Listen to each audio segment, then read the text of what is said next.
Hello అండి, అందరికి నమస్కారం. ఈరోజు వీడియోలో మనము నీట్ 2025 తెలంగాణ వాళ్ళకి క్వాలిఫైడ్ లిస్ట్ అనేది రిలీజ్ అయిపోయింది. సో ఇప్పుడు మనము క్వాలిఫైడ్ లిస్ట్లో కాంపిటీషన్ ఎలా ఉందనేసి ఈ వీడియోలో మనం డిస్కస్ చేద్దాము. సో బేసికల్గా నేను ఇక్కడ 2024 లిస్ట్ని అలాగే 2025 లిస్ట్ని ఇక్కడ కంపేర్ చేసి మీకు ఇక్కడ కాంపిటీషన్ ఎలా ఉందని చూపిస్తాను. సో ఎంతమంది క్యాండిడేట్స్ ఉన్నారు, సో ఎంతమంది క్వాలిఫై అయ్యారు, అలాగే 600 పైన ఎంతమంది ఉన్నారు, 500 పైన ఎంతమంది ఉన్నారు, 400 పైన ఎంతమంది ఉన్నారు అయితే మనం వీడియోలో డిస్కస్ చేద్దాం. సో మీరు ఇక్కడ చూసుకుంటే 2024లో 600+ 1058 క్యాండిడేట్స్ అయితే ఉన్నారు 2024లో. ఇక్కడ చూడండి 2025లో 600 పైన 60 క్యాండిడేట్స్ మాత్రమే ఉన్నారు. కాబట్టి ఇక్కడ మనకి ఇప్పుడే తెలిసిపోతుంది కాంపిటీషన్ అనేది తగ్గింది. సో 1058 ఎక్కడ, 60 ఎక్కడ, నెంబర్ ఒకసారి గమనించండి. నెక్స్ట్ 500+ 2024లో 3277 పీపుల్ అయితే ఉన్నారు. ఇదే 500+ 2025లో మనం గమనిస్తే కేవలం 674 క్యాండిడేట్స్ మాత్రమే ఉన్నారు.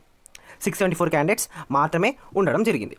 ఓకేనా? సో అలాగే 400+ చూడండి, దాదాపు 7801 క్యాండిడేట్స్ అయితే మనకు 2024లో ఉండడం జరిగింది. అదే 400+ 2025లో చూసుకుంటే 4148 క్యాండిడేట్స్ అయితే 2025లో ఉండడం జరిగింది. సో కాంపిటీషన్ అనేది డిక్రీజ్ అయ్యింది. డిక్రీజ్ అయ్యింది. సో ఇక్కడ మనం చూసుకుంటే 49,184 క్యాండిడేట్స్ 2024లో క్వాలిఫై అయినారండి. అదే 2025లో 43,400 క్యాండిడేట్స్ 2025లో క్వాలిఫై కావడం అయితే జరిగింది.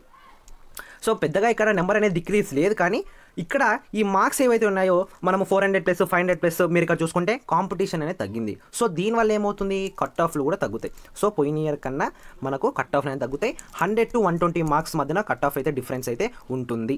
ఓకేనా? సో ఇది ఈ డీటెయిల్డ్ అనాలిసిస్ అయితే మీకు చూపించాను 2024 వర్సెస్ 2025. సో మన ఛానల్ని సబ్స్క్రైబ్ చేసుకోండి. సో కౌన్సిలింగ్ రిలేటెడ్ అప్డేట్స్ మన ఛానల్లో డే టు డే అయితే పోస్ట్ చేస్తాను. తెలంగాణ వాళ్ళకి at the same time AP వాళ్ళకు కూడా నేను counselling related updates day to day అయితే పోస్ట్ చేస్తాను. Thank you for watching.